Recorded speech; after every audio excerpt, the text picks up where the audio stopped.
What's up guys, this is the Faithman. Now this is Inkwell's Isles 2 and right now as you can see I'm defeating Carnival Cuffle. He's called Beppy the Clown. Now what I recommend for the first section with the little bumper cars, what you need to do is shoot down the ducks. You can parry the pink one but you don't have to, there is another opportunity to parry. Shoot the ducks out your way and jump over him once he charges at you and shoot him in Pisha. For the second part, what I recommend doing is jumping on his nose, as you can see I did there.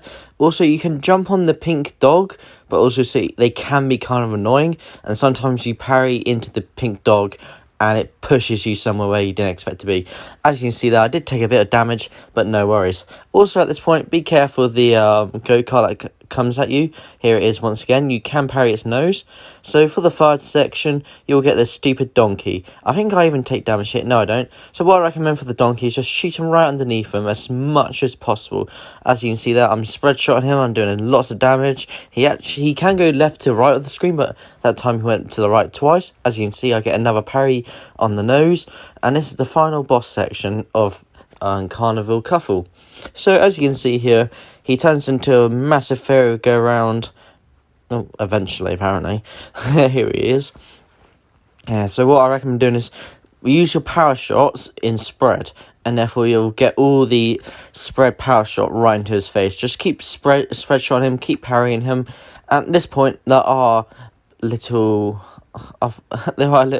penguins. I've no idea why I've frozen the word penguin. Now the bumper cart, the train will kill the penguins. However, what I also recommend doing is going into the corner of the map and using spread to just or spread or Pisha just to kill the penguins, as they can be annoying. So yeah, that's the Carnival Cuffle. So right up here, that's the first boss I'd recommend for Inkwell's 2, and this is why you get the most value out of it. So as you can see here, you got a running gun, but if you go up to this guy, you speak to him, and he just challenges you to parry, nothing much. Now here is the dragon one, I can't remember its name, but this is the secret that I want to show you guys. This secret will get you a coin. What do you mean, you may ask? Well, let me show you. As you go behind the mountain set, past the boss, if you speak to this woman, she'll give you a coin for finding the secret, pathway. Next up, I'm going to do this running gun because, you know, I am an absolute legend. For Funfair Fever, what I recommend using is Spread Shot and Pisha. This is because you got one for long range and one for close range. They're very simple, but you don't need to overcomplicate it. Okay, so with this trampoline, you want to get the coin at the first section. The way the trampoline works is simply if you touch it, you'll bounce. You can parry the pink balloons, but they can be a bit of hassle, so I recommend just leaving them. If you shoot them, they'll explode little pellets, and they're just annoying, so I don't even recommend. It's not even worth shooting them. As you can see, you got to parry the bell. Now this part, it can be a little bit tricky, but you should know what to do. Just use Spread Shot to kill all the, I don't even know what they are, the little boys, I guess. the puppets? Are they puppets? As you can see, you can parry the cannonballs if they're pink. The cannonballs will destroy the platform that you're standing on, so you got to be careful for that. Okay, that's a mini boss fight. I don't even know if you can call the cannons a boss fight. So yeah, as you can see, you get another coin. Now if you shoot those little like jokers and the balls, the ball will move faster, so sometimes it's not worth it, but it is easier to jump over them. As you can see here, when the ducks fall, you have to go on the other side. I recommend using spread, and it's fairly easy. Okay, next up, this is the final part of the Funfair Fever. I recommend just shooting the snacks as you walk across the snacks, avoiding the snacks and the sauces. So is you got a snack and treats. There's the final coin at the and part. Once again, just keep killing the pretzels, avoiding the sauces. The sauces do get more frequent the closer you get to the end, and when you get to the end, there will be a hot dog. I don't really know where the sauces are coming from, but it's coming from the hot dog. As you can see there, I got a bit too close trying to use my spread, and I got hit because, well, I didn't have enough time to react. So overall, it didn't really matter how much health you have at the end of it, because you're just trying to get the coins. If you want to get a better grade, well, don't get hit by the sauces like I did. But as you can see, I got a good time. I didn't do too good on the parries or the HP, but either way, I got all 5 coins. That's all we need. I have tried to, I think I did actually. I think I did get golden poles for the entire like cuphead. And what I've learned is very tiring. but also at least I'm more skilled. So next up, I'm just trying to look at stuff to buy. What I definitely recommend, you can see I went for it instantly. I would definitely recommend Charge. Charge is like a better version of Pea Shooter in my opinion. Okay, so what I recommend now is Fiery Frolic. Now, a lot of people say that this is actually kind of a difficult match, and I gotta be honest, I don't really agree with that statement. I find it fairly easy. What I think people struggle with is shooting backwards and focusing on the platforms. But what I recommend with shooting backwards, don't overcomplicate it. What I recommend doing is definitely using Charge instead of Pea Shooter. Charge up the shots, and as soon as you shoot, as soon as the shot is charged, just shoot instantly, and you'll do so much more damage than Pea Shooter. Charge is actually kind of broken. If anything, I don't know why it's not nerfed. I understand that you charge the shot and it does more damage, but it is heavily broken. I use Charge practically 24/7. It's the only power up I actually use as Charge, just because I find it so strong. It should definitely delay how quickly it charges.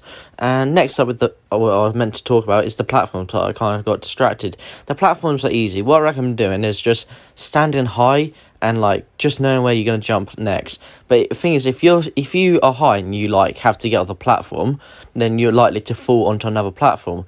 If you're low on the platform, if you're on a bottom cloud and you have to move, then you're likely to fall off and take damage. As you can see there, I did take one piece of damage from the fireball, but overall it wasn't that bad at all. And just a few more charges and the dragon will be down. Now all three stages aren't too hard.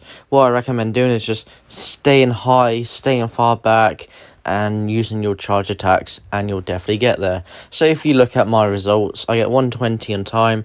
I do take a little bit of damage, and I didn't manage to do my third parry, as I can only parry at the beginning of the match. But overall, I'm fairly happy with that score. It's a good score.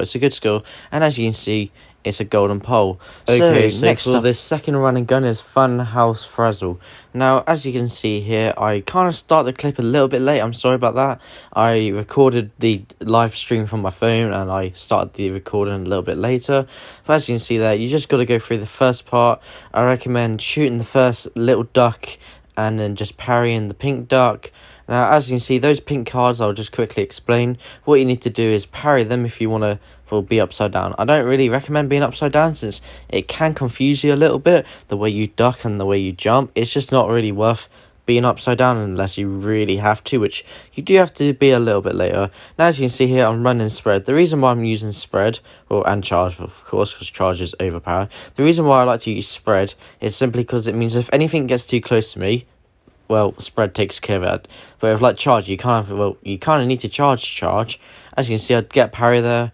But yeah, with spread, I don't have to worry about anything getting too close to me, especially if it's weak. So as you can see here, I'm just killing those weird, I don't know, the thing with the eyes. I kill the trumpet. The trumpet can be a little bit hard to aim with spread. Spread is kind of harder to aim with.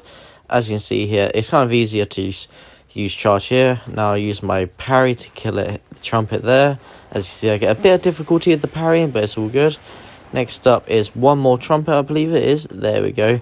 These trumpets can have a little bit of HP, which can be a little bit annoying, but just be patient and they'll die. That's what I definitely recommend. As you can see, those stupid eye things get kind of in my way. As you can see, they're blocking my charge shots, and the trumpet is just being kind of annoying. But either way, it's dead. Now for the final section, it's really easy. Just use charge and you can kill it in 3 hits. And this is the perfect example of why charge is OP. Look, 1 shot, 2 shot. I think I may have shot it a third time, bit off camera, but the walls are really easy to kill. Shoot it in the eye. Be careful of its cars and kisses if you don't kill it in time. But overall, the Funhouse Frazzle is a simple, easy 5 gold coins. Now, what I would recommend using your coins is probably Blobber, but there's just nothing that necessary. Once you get charged, once you get spread, you're kind of all in the good. I could also recommend Chaser, because there's some scenarios where you will need it just to kill stuff and you don't have the time to actually aim. As you can see, I think I buy Lobber here, but the rest of the power-ups are DLC, and I don't know if people who don't have the DLC have access to the power-ups, so I'll not be using them for this tutorial. And also the kind of niche gimmicks are not actually that good, to be fair. And also with the extra hearts, with the sugar one, they're just not worth it at all. Okay, on to the last ground boss fight for Inkwell's 2. I like to do the ground boss fights first just because they're more fun and they're a bit easier. And this one's called Sugarland Shimmy. It's one of the first boss fights you have access to in Inkwell's Isle 2. And as you can see, you got a waffle. You can also have a few other things. I'll just list them here. You get a kernel corn, you get a gumball machine, and you get a cupcake. This one is a... not... Is it a gumball? Yeah. No, it's not a gumball, so it's a gobstopper. The gobstopper will chase you around. Just shoot it a few times. I recommend using charge at this point. Charge is just very good. And also, if you're wondering what charge's power-up is, it's a big explosion. Now, the big explosion can be a little bit dangerous because you're kind of like vulnerable. So you got to make sure that you can hit it, but it can't hit you. Once you kill those 3, what I recommend doing is simply just standing on the platform, using spread, and shooting the sugar milf or whatever she's called. So she will throw her head, and her head will try and chase you, but it's really not too difficult. And as you can see, with Chase, it's dead already. You can parry the pink little jelly babies on the floor, and you can parry that rolling ball that you see at the end. But overall, parries are kind of hard to get on this one, just because they're not available and you kind of have to go out your way to get the parries. But as you can see there, it's a very simple boss fight. All you need is charge. Once you have charge, your life becomes a much easier, because honestly, if you want a real challenge, just don't use charge. Just don't use charge. Right, let alone not using charge, try and actually like enjoy your flight bosses. So as you can see here, this is called Pyramid Peril. The first one, you'll have swords flying at you, or cats flying at you, or junk flying at you. It's very simple, just dodge it and shoot, and you'll get to the second stage, which is where I'm at. Once again, I recorded the live stream a little bit late, so sorry not sorry, don't really affect it too much. What you got to do for the second section is simply just go up and down and shoot the head and avoid the spikes. Now, as you can see here, for the third section, what I like to do is just use my big bomb at the end when you get 5 power-ups, and just do it. Like, the big bomb would kill it, not instantly, but it will do the majority of the damage. So you can see the third stage is gone. If you turn little here, you can have a secret boss fight, but to be fair, it's actually kind of hard, and it's not worth it. It's just worth killing this guy. As you can see, the hat flew into me. I didn't think it would do that, so I took a little bit of damage. Now, I parried the cuphead puppet, so I got the bomb here. As you can see, it's kind of hard to talk about. There's not too much. You just have to avoid that stupid hat, which can be annoying, and you just got to shoot the cuphead puppet. Next up is the final stage. What I recommend doing is staying inside the center of the triangles. Avoid that big avoid whatever that is. Now, the third thing that you need to avoid, let alone the triangles, which are just taking damage from again, is the eyes. As you can see, the eyes will open up, and from the left and the right of the eye to above and below the eye, it will have this beam, and you can't be touched by the beam, so just stay away from it. As you can see, the boss is fairly simple. He's not too hard of a flying boss, but I just prefer my action and running about. So either way, it's not too hard of a boss. Pyramid Peril, it can give you a bit difficulty if you struggle at the beginning part, but once you get through the beginning part, I reckon it's a lot easier second up. So next up is the final boss fight, which is actually kind of the hardest in my opinion. As you can see here, this is called Aviary Action. Now, as you can see here, it's a bird in a bird box. Bird's kind of too big for its house. Now, with these eggs, what I recommend doing is just staying fairly far back to it, stay underneath it, stay above it, and then the eggshells won't be able to hit you. The eggshells are kind of a nuisance if you kind of in the center, but as long as you stay underneath it, you'll be okay, or above it if it shoots low. Now, next up, you get these 3 little birds, and the final 4th one is a parryable. What I recommend doing is just parrying the little birds. You don't even have to. As you can see, I kill it quite a few times. Next up is the stage where she shakes her feathers. This one may look scary and intimidating, but it's actually very simple. Look how much I move. I just go up and down, up and down. So I go above a feather, then I go below a feather, and that's all you do. You just go up and down a little bit. Next up, as you can see, I use my big bomb. I then go up and down a little bit. I actually took damage there after saying how simple it is. I don't really know why, don't really ask. I do a lot of weird things in Cuphead. As you see here, this one can be a bit annoying, because if it gets too close to you, you have to avoid it. And when you avoid it, you're not doing damage. And also the eggs sort of protect it quite a bit. So what I recommend here, you can parry all of its shots. So basically, it's not even shooting at you. All it's doing is giving you free parries if you know how to parry. So as you can see here, what I like to do a little bit is turn into the small plane, as it gives me more speed and it makes me like easier to duck. And just keep shooting it. As you can see, it can get annoying, the eggs. The little eggs around it can get very annoying, trust me. It really does. I sympathise with you there. So as you can see, I get the 5 cards, I use the bomb, and I hit it again. Now, just a little bit more damage here and it should be gone. As you can see, I missed the little bullet thing there, the big bullet, the power-up. Now what I like to do here is use my little bombs. With the little bombs, you unlock them at Inkwell's Isle 2, and just stay far back and keep shooting with bombs.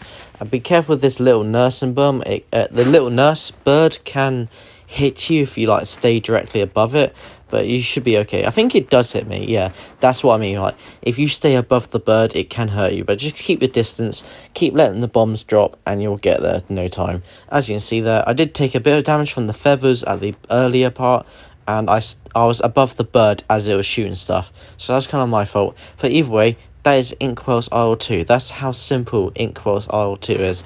I know I may have made it look easier, but it's really not. So next up, we got the museum. And with the museum, it's not too hard actually. It's fairly fun. I enjoy the museums. So with the museums, it's not too hard. I'll just briefly go over it. I'll speed up the footage too. Right, as you can see here, I completed it. It's fairly easy. And you unlock immunity. With that, when you get your 5 power-ups, if you want to use your big power-up, you become briefly immune. And it's actually fairly strong. I use it sometimes when I really struggle and I just keep taking damage. So it's basically you're invulnerable for a small period of time, and it can really save you. If you know that you're about to take damage, just press it and then you won't take that damage. So as you can see here, I talk to King Dice after defeating the boss, and I get to Inkwell's Isle 3. And as you see, the King Dice talks to the devil a little bit about not trusting us, but that's okay because we're going to destroy them. So thank you so much for watching. I hope you really enjoy the series. I started making these videos into shorts, and the shorts are doing really well, so I'm proud of that, and I'm proud of how this channel is going. So thank you so much for all this support. Like and subscribe, and see you guys for Inkwell's Isle 3. That should be out by the weekend, maybe a bit later than the weekend, I don't know, but just stay tuned, it'll be out, I promise. It won't be like Tales of Iron.